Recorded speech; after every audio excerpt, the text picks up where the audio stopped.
commemorate the Jacobite executions that happened in York on the 1st, the 8th and the 15th of November in 1746. I'm going to give you a history about it. I'll probably blow the pants off you, but as the people from Scotland will tell you, that's what I'm renowned for. Anyway, here we go. It's not funny. Okay, when William Augustus, the Duke of Cumberland, returned from Scotland to England, he instigated severe punishment for those involved in the 45 rebellion. These proceedings took place at St Margaret's Hill, Southwark, Carlisle and here at York. In total, around 3,471 Jacobites were taken prisoner. A third of them were actually deserters from the Hanoverian army. Good lads. Those who stood trial were inevitably sentenced to death, though many of them had their sentences commuted to transportation to the British colonies for life. So it was that around 120 common men from the Jacobite ranks were finally executed at Kensington Common, Carlisle, Brampton, Penrith and finally here at the Tyburn in York. Return to the prison from whence you came, and from thence you must be drawn to the place of execution. When you come there, you must be hanged by your neck, but not till you're dead, for you must be cut down alive.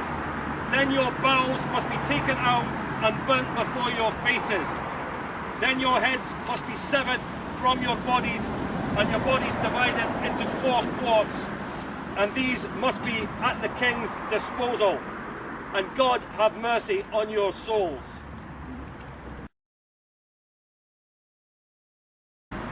This is an account of the rebels executed at the Tyburn, which said without Micklegate Bar. Captain George Hamilton, Scottish. Reason for joining the prince was that he spent his fortune. He was accused of atrocities against the Hanoverian army. Edward Clavering, an Englishman. James Sparks, an Englishman. Charles Gordon, a Scot. Angus MacDonald, Scot. James Main, a Scots Catholic. William Connolly, a Protestant Irishman, a deserter from the Fusiliers to the Duke of Perth's regiment. Benjamin Mason, Irishman. William Dempsey, Irishman.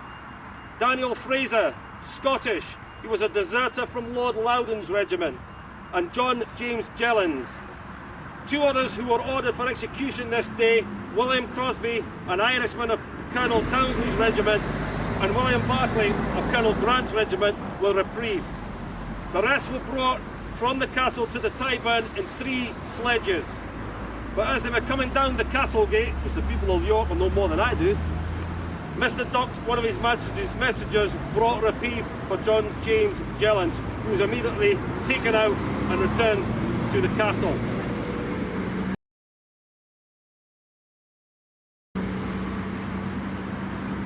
Hamilton, Clavering, Fraser and Gordon were the first in the sledge. Mason, Main, Connolly and Dempsey the second, and MacDonald and Sparks in the last. When they were brought to the execution here, they were put up on the 3-legged mare. They were hung for 10 minutes before being cut down alive. Quite a gruesome thought. The executioner then laid their bodies on the purpose-built stage and stripped them naked. Captain Hamilton was the first whose heart was to be taken out. The executioner threw his heart into the fire, crying out, "Gentlemen, behold the heart of a traitor." When it came to the last man, which was Fraser, he said, "Gentlemen, behold the heart of the last traitor. God save the King, King George," upon which the spectators gave a loud huzzah.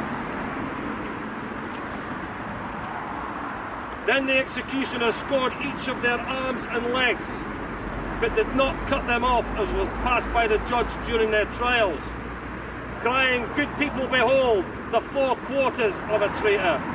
And when he'd finished this operation, he chopped off their heads, beginning with Fraser and ending with Hamilton, which finished the executions. The whole of the proceedings were conducted throughout with the utmost decency and good order. 2 hearses were ready to receive the bodies of Captain Hamilton and Clavering and Gordon, and the coffins for the rest.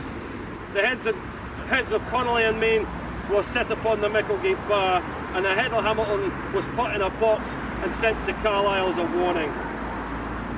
The rest were put into coffins and buried at the back of York Castle.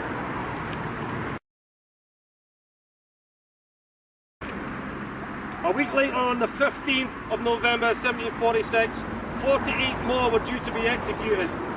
David Ogilvie, Piper James Reed, Daniel Duff and David Wilkie, to name a few. Only one, Piper James Reed, a Protestant Scot, was finally executed. His crime was as follows from his trial on Friday the 3rd of October 1746. James Reed was then tried, whom the witnesses for the Crown plainly proved he'd engaged with the rebels and to have acted as a piper to a rebel regiment. Though it did not appear that he had ever carried any arms, which upon he was recommended for mercy by the jury, the court observed upon this that every person who joined any set of people engaged in open rebellion, though they did not bear arms, were guilty of high treason. That no regiment ever marched without musical instruments such as drums, trumpets or the like, and that in the Highland Regiment there was no moving without a piper, and therefore his bagpipes in the eye of the law was an instrument of war. The jury upon this would have retracted their recommendation, but the court told them it must not now be permitted. Verdict, guilty. Thankfully, the rest of these barbaric sentences never happened. The people of York had seen enough and were to make sure that hanging, drawing and quartering, in York at least, would never happen again. Lay the first wreath, then Yeah.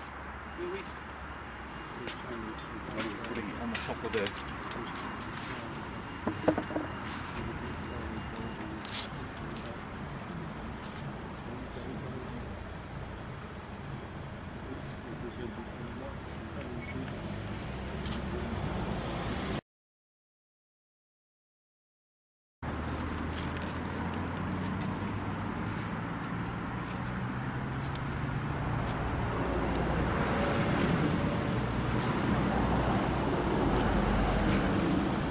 We're going to have the customary musket salute, followed by a minute's silence.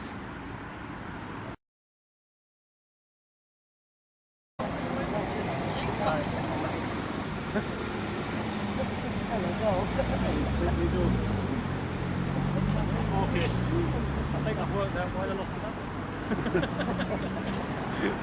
Hang on, there's someone talking.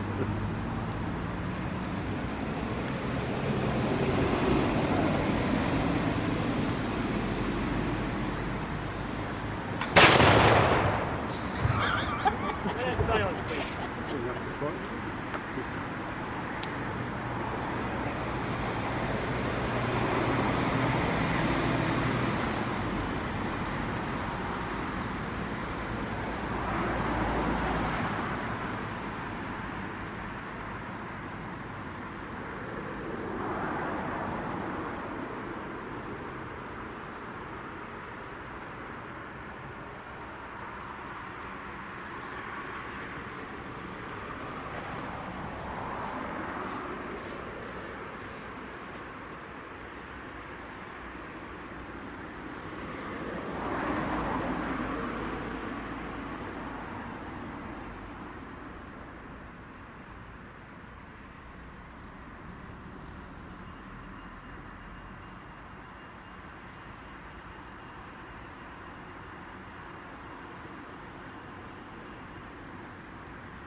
Thank you very much for attending. That ends the first part of the Tyburn here. We're going to return now to the castle, where we're going to put 22 roses on the railings behind the castle, because that's where they're actually buried. Each individual rose will have the name of the individual who was executed. Thank you very much. If you're coming with us, please do. Thanks.